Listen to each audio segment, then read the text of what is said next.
Γεια σε όλους! Γεια σας! Άλλο ένα car session, εδώ από το αυτοκίνητο. Δεν ξέρω γιατί σε βγάζει τόσο σκούρο, βρε αγάπη μου, Δεν εσένα. πειράζει, δεν πειράζει, δεν πειράζει. Δεν θέλουν να βλέπουν εμένα, εσένα, Χάνεται την η όμορφη. ομοιομορφιά Πατάς σε σου. λάθος σημείο καταρχάς. Πάταγα στο... Πάτα κάτι θα βγει. Λοιπόν, σήμερα θα Σήμερα, συζητήσουμε για κάτι που αφορά όλο τον κόσμο. όλο τον κόσμο. Wow! Είναι οι σχέσεις. Σήμερα θα μιλήσουμε για σχέσεις. Είναι το σημείο που ξέρεις, ο άντρας, εγώ δηλαδή σε αυτή την περίπτωση, βγαίνει σιγά σιγά από το χώρο. Βέβαια τώρα επειδή οδηγώ, Την θα πάτησες. είναι λίγο δύσκολο. Την πάτησες. Κοίταξε να δεις, δεν είναι μόνο. Πώς μου την έφερες έτσι Οι, τώρα? οι σχέσεις δεν αφορούν μόνο τις γυναίκες, αφορούν και τους άντρες. Απλά εσείς δεν είστε πολύ Εμείς είμαστε, εύκολοι να συζητήσετε για συναισθηματικά ζητήματα. να το πω, ενώ είμαστε μια χαρά συναισθηματικοί, εμείς θέλουμε να είμαστε απλώς ουγ. Γιατί δεν θέλουμε να προβληματίσουμε το κεφάλι μας με αυτά τα πράγματα. Είναι γυναίκα καλό, γυναίκα κακό, τέλος. Δεν νομίζω. Μονοκύτταρος οργανισμός, ρε παιδάκι μου, δεν ξέρω. Δεν νομίζω. Όχι, είσαστε κι εσείς πολύ σύνθετοι όπως εμείς, απλά εσείς έχετε μικρές κοντές σκέψεις και εμείς έχουμε δεδαλώδεις. Και Ναι. αυτό έτσι δημιουργεί μια αντίφαση. Ξέρεις ποιο είναι το... Εντάξει, και λένε τώρα, λένε και οι Αμερικάνοι, men are from Mars and women are from Venus, και είμαστε λίγο alien μεταξύ μας. Το πιο βασικό νομίζω είναι ότι καταθέσω εγώ την άποψή μου και μετά πάρ' το πάνω σου, ρε παιδάκι μου. Ναι, πες. Είναι ότι πολύ απλά εμείς σκεφτόμαστε ένα πράγμα τη φορά, λύνουμε ένα πρόβλημα τη φορά, οπότε και ξεκινάμε από κάπου και τελειώνει κάπου, γιατί εντάξει, άμα ασχολείσαι με ένα πρόβλημα θα σκεφτείς όλες τις πιθανές γύρω-γύρω λύσεις του προβλήματος του συγκεκριμένου, θα πας στο επόμενο. Εσείς κάπως με κάποιο μαγικό τρόπο, δεν ξέρω πώς το κάνετε, και γι' αυτό είσαστε και πολύ καλές σε κάποια άλλα πράγματα που εμείς δεν είμαστε.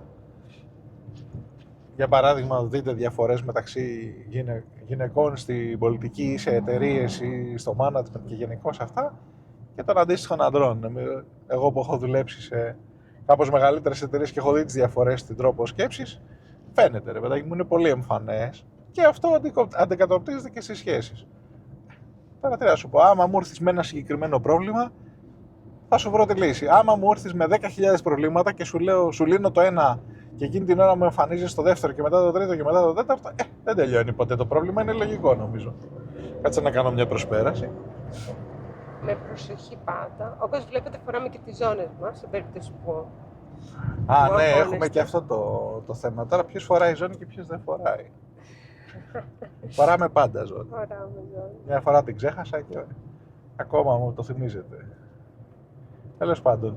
Πες λοιπόν τώρα όλο δικό σου. Κοίταξε να δεις. Θα σου πω, οι σχέσεις των ανθρώπων γενικά είναι δύσκολες, όχι μόνο οι συναισθηματικές, αλλά σήμερα ας μιλήσουμε για τις συναισθηματικές, γιατί... Αλλά και οι φιλικές το ίδιο είναι και Εντάξει, φιλικές είναι πιο απλές και σύνθετες ταυτόχρονα. Έχουν άλλες απαιτήσεις. Όμως η συναισθηματική είναι μια βασική σχέση την οποία έτσι, όλοι οι άνθρωποι έχουν ανάγκη. Όλοι ψάχνουν να έχουν έναν σύντροφο στη ζωή τους. Και έτσι στην προσπάθεια αυτή ψάχνουμε να βρούμε το άλλο μας μισό. Και κάποια στιγμή βρίσκουμε έναν άνθρωπο δίπλα μας. Δεν ξέρω αν πιστεύετε αυτό που λέμε αδερφή ψυχή ή οτιδήποτε. Πείτε μας τη γνώμη σας, αν υπάρχει αυτό το πράγμα. Ωστόσο, δεν είναι ότι όλοι οι άνθρωποι θα βρουν την αδερφή ψυχή τους. Συναντιούνται δύο άνθρωποι, καλή ώρα, εγώ και ο Ανδρέας συναντηθήκαμε, ειδωθήκαμε. είναι και θέμα timing, είναι και πολλά άλλα μέσα στην ιστορία. Δηλαδή μπορεί να είναι οι ιδανικοί άνθρωποι, αλλά στη λάθος εποχή της ζωής τους, έτσι. Σωστά. Και συναντηθήκαμε, γνωριστήκαμε, ερωτευτήκαμε, αγαπηθήκαμε. Γελάει, καλέ μου. Και έτσι τώρα είμαστε συνοδοιπόροι. Ωστόσο, τα πράγματα δεν είναι πάντα όλα τέλεια και ρόδινα. Και το λέω αυτό στους ανθρώπους που έχουν κάποιες βλέψεις ότι μια σχέση μεταξύ δύο ανθρώπων μπορεί να είναι τέλεια όλη την ώρα ή τέλος πάντων. Δεν γίνεται. Καταρχάς, εδώ για μας να πούμε δύο πράγματα. Είμαστε πάρα πολύ διαφορετικοί άνθρωποι από την άποψη ότι είμαστε πολύ διαφορετικοί. Και εγώ και ο Ανδρέας. Εγώ είμαι εξωστρεφής, εκείνος είναι εσωστρεφής. Εγώ είμαι χαοτική, εκείνος είναι πάρα πολύ λογικός και τυπικός. Κάπως αλληλοσυμπληρωνόμαστε, ίσως και αυτό να είναι κάτι που μας κάνει, γιατί κάπου έρχεται η ισορροπία. Σε αυτό το μόνο που έχω να προσθέσω είναι ότι υπάρχουν κάποιες βασικές αρχές στις οποίες και οι δύο άνθρωποι πρέπει να συμφωνούν. Δηλαδή, Πολύ σημαντικό. πολύ βασικά πράγματα που είναι, πώς να το πω, αξίες, αξιώματα δηλαδή, πρέπει να υπάρχει μια συμφωνία, έστω και, ξέρω εγώ, κατά το πλείστον, δηλαδή 75% συμφωνία στις αρχές και στα ιδανικά, και από εκεί και πέρα τα υπόλοιπα είναι καθαρά θέμα, και είμαι μεγάλος οπαδός αυτού, της συζήτησης, της ανοιχτής επικοινωνίας, της πραγματικά ανοιχτής επικοινωνίας, όχι απλά μιλάμε για να μιλήσουμε, να πει κανένας ό,τι σκέφτεται εκείνη τη στιγμή. Σκέφτεται και ό,τι νιώθει. Και ό,τι νιώθει, εντάξει, το νιώθει είναι πιο σχετικό πράγμα. Είναι σχετικό, όμως. Για μένα πρέπει να υπάρχει ένα φίλτρο στο ότι λέμε, όχι στο ότι μόνο λέμε, στο ότι νιώθουμε ουσιαστικά, γιατί είναι υποκειμενικό, είναι ένα πράγμα το οποίο, ναι, ενσυναίσθηση και όλα αυτά, αλλά... Συμφωνώ πάρα πολύ μαζί σου, όμως, κοίταξε να δεις. Δεν γίνεται να βασιζόμαστε και μόνο στο τι νιώθει ο καθένας. Όταν τη στιγμή που ένας άνθρωπος νιώθει, είναι κάπως τυφλός. Και δεν βλέπει άλλα πράγματα τα οποία μπορεί να του ξεφεύγουν. Αν εσύ εκφράσεις τον τρόπο που νιώθεις μια συγκεκριμένη στιγμή, νιώθω θυμό, νιώθω χαρά. Ναι, απλά δεν γίνεται αυτό που δεν αμφιβάλλω ότι το νιώθει ο καθένας, και εγώ νιώθω και εσύ νιώθεις και ο καθένας νιώθει κάτι. Απλά πρέπει να καταλάβει την αξία αυτού που νιώθει εκείνη τη στιγμή μόνος του, γιατί... Μπορεί μόνος του, μερικές φορές θέλει βοήθεια. Εκεί θέλω να καταλήξω, ότι κάποια στιγμή μπορεί να φτάσει σε ένα δεν γίνεται να τα παρουσιάσει σαν γεγονότα όμως. Δεν τα παρουσιάζει σαν γεγονότα, γι' αυτό ξεκινάω στην αίσθηση ότι εγώ ένιωσα αυτή τη στιγμή αυτό, και δίνω στον άλλο την ευκαιρία να σου εξηγήσει ότι κοίταξε να δεις, εδώ έχεις παρεξηγήσει κάποια πράγματα, εγώ δεν εννοούσα αυτό που πιστεύεις. Ναι, αν τα δέχεις εκείνη την ώρα που τα συζητάς, αυτό λέω. Γι' αυτό και σου λέω ότι πρέπει να παραδεχτείς ότι αυτό που νιώθεις εκείνη τη στιγμή δεν είναι η υπέρτατη αλήθεια, είναι απλά αυτό που νιώθεις. Πρέπει να το πάρεις ως τόσο όσο δηλαδή. Εκεί έρχεται ο σύντροφος και σε βοηθάει την ώρα που δεν μπορείς να το δεις καθαρά, και εφόσον του έχεις εμπιστοσύνη και τον έχεις επιλέξει. Να σου πει ότι εδώ λίγο. Ναι, εκεί αυτό τονίζω, ότι πρέπει να υπάρχει η ανοιχτότητα του μυαλού να δεχτείς από την άλλη μεριά. Γιατί άμα νιώθεις απλά και πεις εντάξει, τώρα εγώ έτσι ένιωσα, δεν έχω κάτι άλλο. Τελείωσε η συζήτηση, δεν έχει κάτι άλλο. Αυτό λέω. Πρέπει να έχεις ανοιχτός στην άποψη του άλλου και ας μην συμφωνείς εκείνη τη στιγμή και ας νιώθεις ό,τι νιώθεις. Είναι πολύ σημαντικό, παρόλο που μπορεί να μην συμφωνείς με κάτι, να είσαι, αυτό που λέει και ο Ανδρέας, ανοιχτός στο να ακούσεις και μία άλλη διαφορετική πλευρά που μπορεί να είναι και πιο αντικειμενική. Γιατί όταν είσαι εσύ σε μια κατάσταση και έχεις βυθιστεί εκεί μέσα, δεν βλέπεις ξεκάθαρα. Γενικώς όλοι οι άνθρωποι τα προβλήματα τα δικά μας τα βλέπουμε ως βουνό και όλο τον υπολείπων ως μια πεδιάδα. Άσε που μπορείς τον άλλον να συμβουλέψεις και τον εαυτό σου δυσκολεύεσαι. Σωστά. Να τον επαναφέρεις. Είναι αποστασιοποίηση από το πρόβλημα που βοηθάει σε αυτό, έτσι. Και ισχύει και για όλα τα πράγματα. Σε όλες τις περιπτώσεις. Τώρα οι σχέσεις σήμερα φαίνεται να είναι πιο δύσκολες από ποτέ, ή τουλάχιστον... Μάθαμε καινούργια μόδα, το situationship. Ναι. Situationship. Της μοδός είναι αυτό. Λέει, εντάξει, τώρα τα βρίσκουμε εδώ, ας κάνουμε παρέα, μετά... Εγώ δεν τα βρίσκουμε, δεν τα κάνουμε, δεν είμαστε. Και είμαστε, αλλά δεν είμαστε. Τώρα αυτό δεν ξέρω, είναι μάλλον social media εποχή σχέση αυτό. Ψάχνουν την ελευθερία τους μέσα στη σχέση, η οποία δεν ξέρω αν έχει... Αλλά πώς δημιουργείς κάτι αξίας και μακροπρόθεσμα. Δηλαδή αν δεν περάσεις, θα το βλέπεις και αυτό, είμαστε και λίγο μεγαλύτεροι βέβαια, ισχύει αυτό.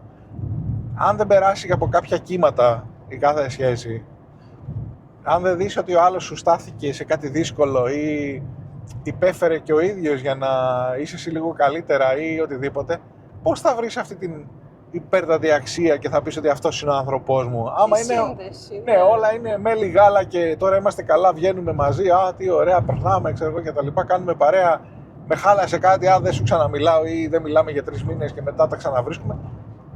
Δεν ξέρω τι. Δηλαδή. Δεν έχει. Είναι πολύ εύκολο, διότι δεν έρχεσαι σε προστριβή, έτσι.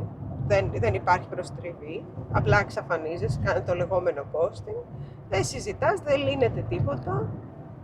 Καμία παρεξήγηση. Κοίταξε, δεν το έχω κάνει και πράξη το συγκεκριμένο άθλημα για να πω αν είναι καλό ή δεν είναι. Μπορεί να περνάνε υπέροχα οι άνθρωποι που το εφαρμόζουν και να είναι μια χαρά. Αλλά δεν ξέρω πώς θα φτιάξουν κάτι το οποίο θα αντέχει στον χρόνο ή θα έχει κάποια παραπάνω ουσία. Και δεν μιλάμε τώρα για γάμους, ιστορίες και τέτοια. Απλά π.χ. ας πούμε για να κάνεις παιδιά σίγουρα δεν μπορείς να το κάνεις μέσα σε ένα situationship, για παράδειγμα. Θα μπορούσες να κάνεις παιδιά σε situationship, αλλά θα ήταν δίκαιο για τα παιδιά. Δεν ξέρω. Μπορεί, ναι, μπορεί όχι. Μπορεί, δεν ξέρω. Είναι πολύ δύσκολη αυτή η εξίσωση. Εντάξει, δεν θα μπούμε σε αυτή τη διαδικασία να πούμε τώρα, γιατί είναι ευαίσθητο ζήτημα το. Σωστά, η οικογένεια γενικά. Γιατί, ωραία, έχουμε σαν ανθρωπότητα κάποια ιδανικά για την οικογένεια. Δεν είναι ότι δεν αλλάζει, γιατί ο άνθρωπος εξελίσσεται, η κοινωνία εξελίσσεται. Μπορεί να αλλάξει και αυτό κάποια στιγμή στο μέλλον. Αυτή τη στιγμή φαίνεται ότι τα παιδιά έχουν ανάγκη από 2 πυλώνες ζωής, μαμά, μπαμπά λέγονται, και επειδή ακριβώς έτσι είναι δομημένη όλη η κοινωνία, τα παιδιά. Καλά, μπορεί να λέγονται και μπαμπά και μαμά. Δεν είναι αυτό το πρόβλημα. 2 πυλώνες ορισμού, ας πούμε. 2 πρότυπα. Δεν ξέρω και πόσο μπορεί κάποιος να βασιστεί, σου λέω, στον άλλον, τη στιγμή που δεν υπάρχει και κάποια δοκιμή. Και γι' αυτό και γενικώς είμαι κατά τον. Ξέρω εγώ, ερωτεύτηκα από την πρώτη στιγμή, πάμε τώρα να κάνουμε 2 παιδιά, μόλις ξεκινήσαμε τη σχέση μας κτλ. Πρέπει να έχει δοκιμαστεί κάτι για να. Ναι, γιατί πλέον ο κόσμος χωρίς να δεν θεωρούμε συμβιβάζεται. το κάτι άλλο, έτσι. Αλλά δηλαδή το να κάνεις κάτι άλλο, ναι, να το κάνεις άμα θέλεις, αλλά σίγουρα δεν μπορείς να εγγυηθείς για το μέλλον και γενικά δεν μπορείς. Αλλά αν δεν έχεις ζήσει και τίποτα με τον άλλον, είναι μόνο τζούντρι αλαλό, πώς θα ξεκινήσεις κάτι, οτιδήποτε. Ναι, γιατί παιδιά η ζωή δεν είναι, το ξέρετε κι εσείς τώρα, δεν είναι, θα πούμε τώρα, φιλοσοφικά θέματα, δεν είναι απλή, δεν είναι εύκολη, έχει πάρα πολλές δυσκολίες, έχει πάρα πολλά πράγματα τα οποία μπορεί να συμβούν και πρέπει να είσαι, αν μη τι άλλο δεν θα είσαι προετοιμασμένος ποτέ για τα πάντα, αλλά πρέπει να ξέρεις ότι υπάρχει ένα σύστημα γύρω σου στο οποίο μπορείς να βασιστείς. Ναι. Δυστυχώς ο καθένας μόνος του προσπαθεί, βλέπουμε. Είναι ένα σημείο των καιρών ότι όλοι είναι λίγο ο καθένας μόνος του, μόνος μου θα κάνω παιδιά, μόνος μου θα κάνω. Γενικώς υπάρχει αυτό η υπέρτατη αξία της ανεξαρτησίας. Ναι. Ενώ το ίδιο το άνθρωπος είναι κοινωνικό ζώο, έχει αποδειχθεί, δεν μπορεί μόνο του. Δεν μπορεί και πρακτικά μόνο. Δεν είναι μόνο συναισθηματικά, δεν μπορείς και πρακτικά. Υπάρχουν ζώα εκεί έξω τα οποία είναι πιο γρήγορα, πιο δυνατά, πιο ισχυρά από εμάς. Και αυτό που μας ξεχωρίζει. Πέρα της βιολογίας, αυτό εννοώ ότι υπάρχει μια φυσική τάση να είμαστε κάπου. Να θέλουμε να ανήκουμε κάπου, σε μια ομάδα, σε ένα σύνολο, σε οτιδήποτε. Σε μια παρέα, σε οτιδήποτε. Οπότε πώς και θα μπορείς να πεις ότι εντάξει, ναι, γεννιόμαστε μόνοι μας και πεθαίνουμε μόνοι μας, έτσι, προφανώς, ναι, γονείς, ναι, ενδιάμεσα, ναι, οτιδήποτε, αλλά στην ουσία αυτό, ταυτόχρονα όμως, τα μεγαλύτερα πράγματα, οι άνθρωποι δεν τα κάνανε ο καθένας μόνος του, δηλαδή δεν ήταν ένας μόνος του κάπου σε μια γωνία και βρήκε τα πάντα. Είχανε βοήθεια. Μπορεί να μην ήταν η βοήθεια που φάνηκε και να φάνηκε ο ένας μπροστά, να βγήκε ένας μπροστά, αλλά σίγουρα αυτός ένας δεν ήταν μόνος του. Υπάρχουν εξαιρέσεις σε αυτόν τον κανόνα προφανώς, αλλά. Δεν πιστεύω. Τέλος πάντων. Δεν μπορείς. Τώρα στο κομμάτι της δικιάς μας εμπειρίας είναι ότι οι σχέσεις θέλουν κατανόηση και θέλουν και συμβιβασμό. Και κυρίως αυτό προέρχεται από την ωριμότητα να καταλάβεις ότι Ο άλλος άνθρωπος έχει τα δικά του, ο κάθε άνθρωπος μάλλον, έχει τα δικά του θέλω, έχει τα δικά του, τις δικές του σκέψεις και τις δικές του ανάγκες. Και όταν αγαπάς και σέβεσαι κάποιον, σίγουρα θες να τον δεις χαρούμενο, ευτυχισμένο.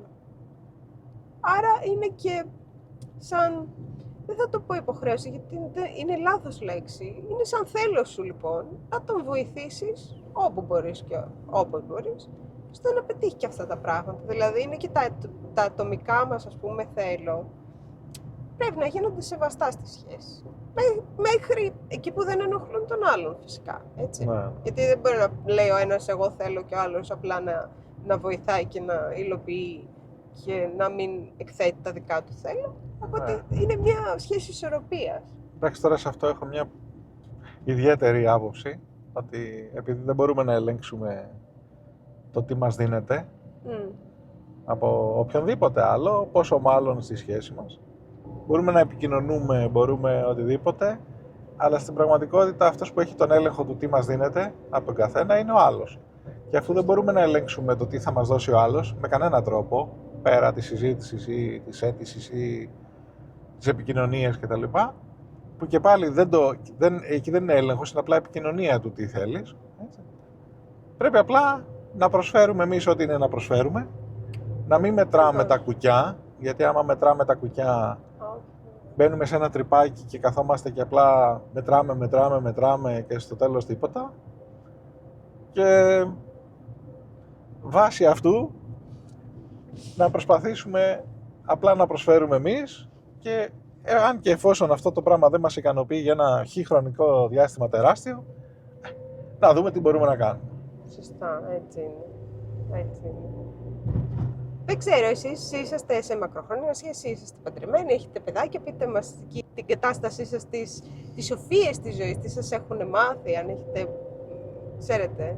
Εγώ προέρχομαι από μια οικογένεια, εμένα και οι παππούδες μου και οι προπαππούδες μου ήταν πάρα πολλά χρόνια μαζί. Και έχω κάποιες ιστορίες να σας πω. Σε άλλο βίντεο θα ασχοληθούμε με γιαγιάδες, παππούδες. Είναι κάτι που δυστυχώς ο Ανδρέας δεν έχει βιώσει, δεν έχει μεγαλώσει με γιαγιά παππού και συχνά του λέω ότι λυπάμαι που δεν έζησες γιαγιά παππού γιατί είναι μια σχέση φανταστική, είναι σε άλλο επίπεδο. Και